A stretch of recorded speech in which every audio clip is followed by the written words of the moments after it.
ባለፉት 7 ዓመት 48 ቢሊዮን ተክለናል።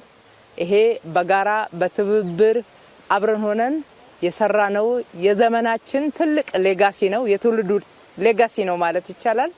አዲስ አበባ ደግሞ በዚህ ውስጥ ከ90 ሚሊዮን በላይ ተክላለች።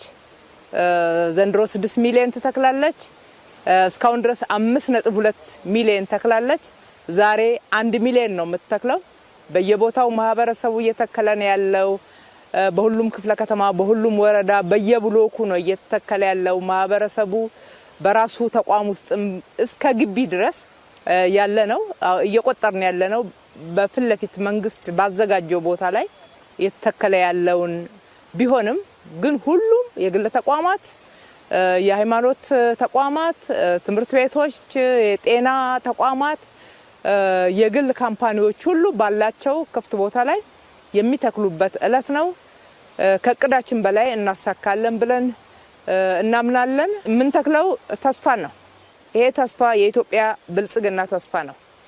ይሄ ተስፋ የኢትዮጵያ ነገ የልምላሜ ለትውልድ የምናስረክበው ትልቅ ተስፋ ነው። ለምለሟን ኢትዮጵያ ዛሬ በመናባችን አይተን በእጆቻችን ዝቅ ብለን እየተከልን ያለነው በሐሳብ አንድ ሆነን በተግባራችን ደግሞ እንደዚህ ሀገራችንን አረንጓዴ እያለበስናት ነው። እየተከልን ያለነው ምግባችንን ነው።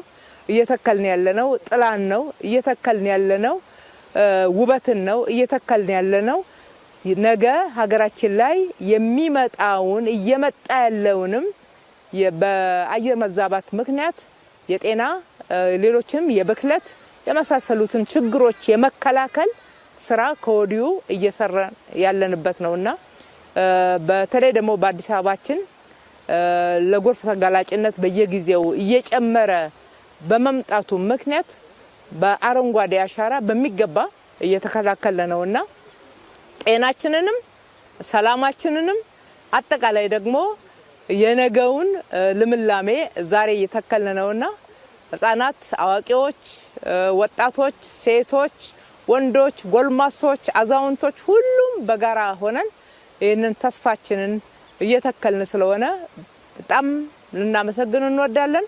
ነገር ግን ከመትከል ባለፈ ኃላፊነት እንዳለብን ሁላችንም እንድናስታውስ አደራ ልንል እንወዳለን።